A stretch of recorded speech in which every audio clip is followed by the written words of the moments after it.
It's time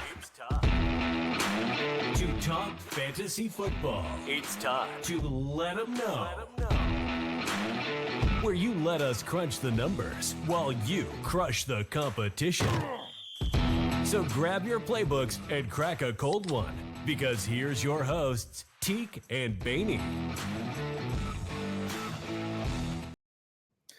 We are back with another episode. Different surroundings, obviously, for me and the Badger. Badger cleaned up a little bit. You can tell in the back there. We're gonna talk about starts here. But before we get into it, Badge, I know you had your episode, the Money Badger. You seem pretty hyped. I noticed you didn't bet on your Steelers week 1. You know, it's just too risky of a bet. I usually stay away from Pittsburgh unless I'm extra confident. But it's just they're tough. They're a tough team to bet on. I mean, they play to their competition. I mean, you definitely want to bet on them when they're an underdog. So it was looking a little tempting, but too early in the season with what's going on with Atlanta and that defense. All right, but let's get right into it. Let's switch it up here. Okay, Starts here. I'll go first. We're gonna switch it up here. ladies first. Yeah, go ahead, Badge.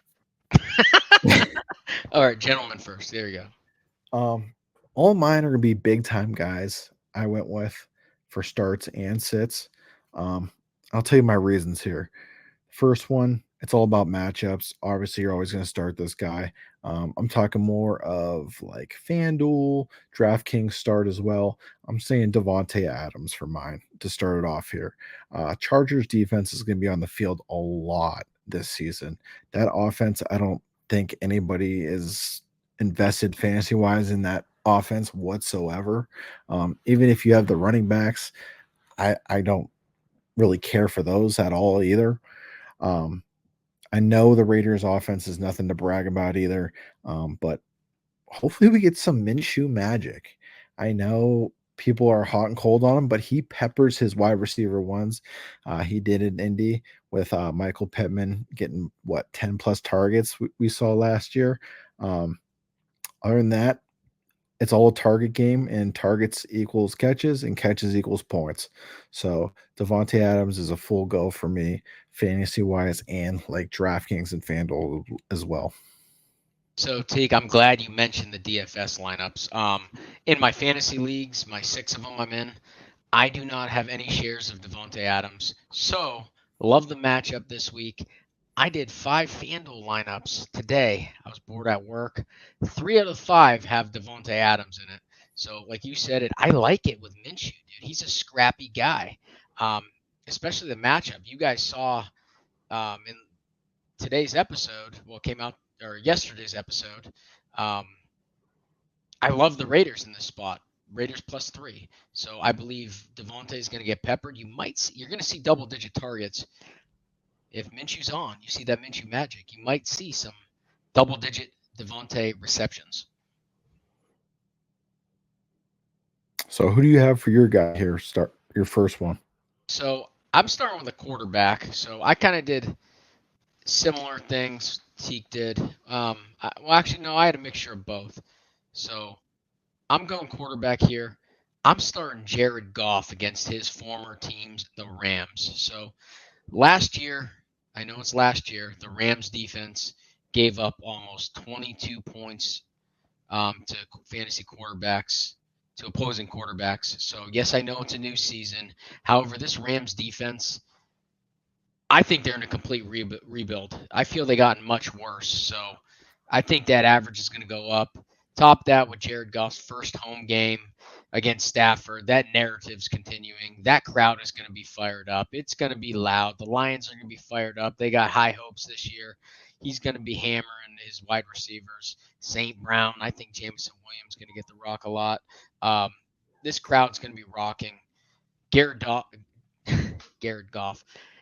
Goff goes out and has a day. I'm hammering him. I have shares of him in my league, starting him and DFS as well. I think I have him in 4 out of 5. Just to follow suit, I like it as well. For my next one as well, Just to piggyback off that, I had David Montgomery for my second one. Um, Jameer Gibbs is dealing with a hammy. Might take a toll week one, might take him a little production drop off week one for him to get back to 100%. And obviously, Montgomery loves hawking those touchdowns anyway, on top of that. So, kind of piggybacks off yours with Jared Goff there. Just getting that ball into the end zone for my boy Montgomery to hawk week one. Oh yeah, even if Gibbs is a full go, it seems like last year, I know it drove all of us Gibbs owners nuts. Anytime within the 10-yard line, you see Montgomery in there, getting the tutty, getting the tutty, getting the tutty. I think that's going to continue, especially with the hamstring injury. I have Montgomery going as well in some DFS lineups, so I love the start. He's going to get a touchdown, maybe two, especially if they get up short of the end zone. So I love that. And who do you have for your second guy? So I'm going to stick with the running back position. So I have a lot of shares of this guy in all my leagues, and I put him in a few DFS lineups as well. I'm going James Cook against the Cardinals. So the Cards defense last year gave up an average of 21 fantasy points per game to the opposing running backs. Right now, the Bills are not guaranteed to have Curtis Samuel, not full yet.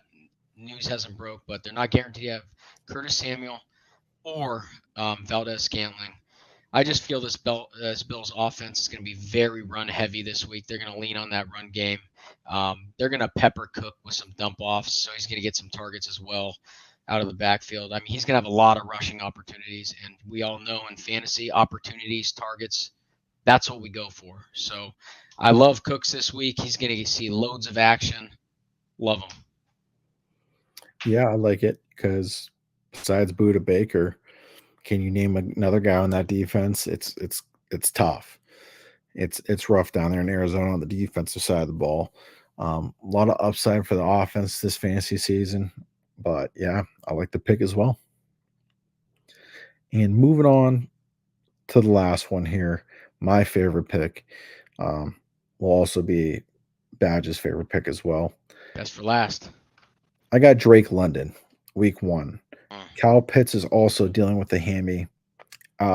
Sat out Wednesday with that hammy. Means more targets are going London's way. Yeah, Pitts still might be out there. He's going to give it the go. But that season opener, man, it's going to go London's way for more target share. I know Badge has a lot of shares in London. So, I do have a lot of shares in London. So week one's looking good for London right now. I think London's going to have a very good season, but he's going to have a good game this week. I mean, Pittsburgh always gives up huge fantasy points to one wide receiver, and I have a feeling it's going to be London. So it's kind of bittersweet there.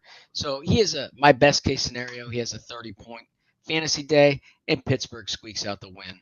And Teak, me and Teak's a Falcons fans. If you guys didn't know, I'm a Steelers fan, but we're actually going to be watching the game together. So we're going to post. I want to post a little clip at the end, or our little bet.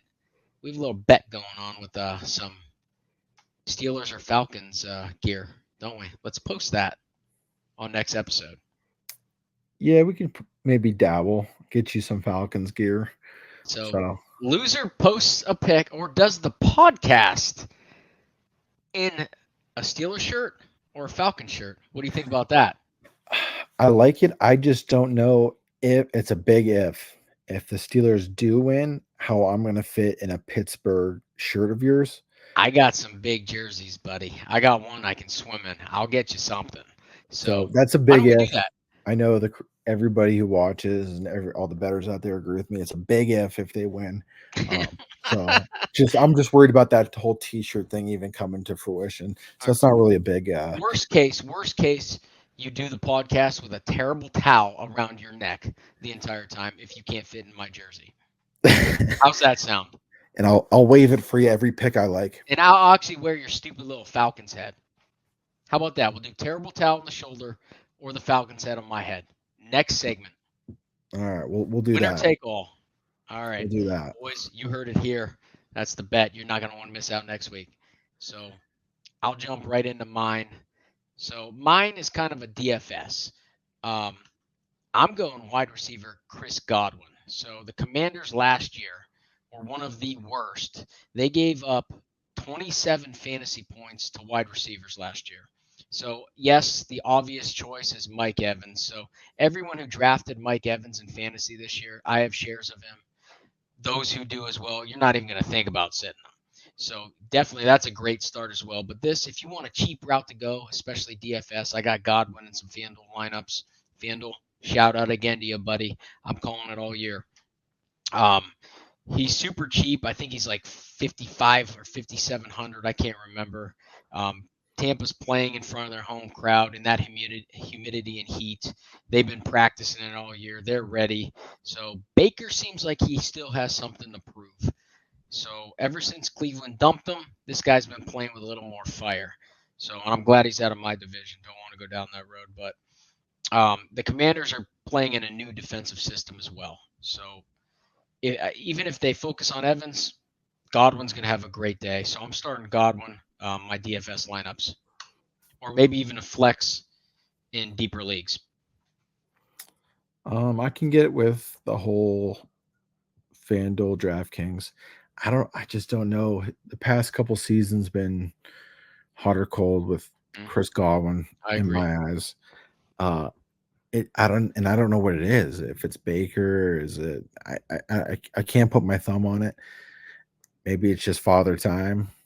I don't know. But yeah, DFS wise, I can see it. Yeah, cheap option and a great matchup. So you can't go over. That's what I did. I don't have any shares of Godwin in my fantasy leagues. So that's why this is more of a DFS play. But if you're in deep 14-man leagues, we're in one of them, and you're struggling to find that flex position, throw them in. Especially if you do 3 wide receivers in a flex. It's slim pickings in a 14-man league. Just toss them in the flex. Great matchup. Yeah, but that does wrap up our starts for week 1. Badge, why don't you take us out here? So, guys, football is back tomorrow. Today, Thursday. We're so excited to be back to share our info with you guys. So, why don't you do us a favor? Hit that subscribe button.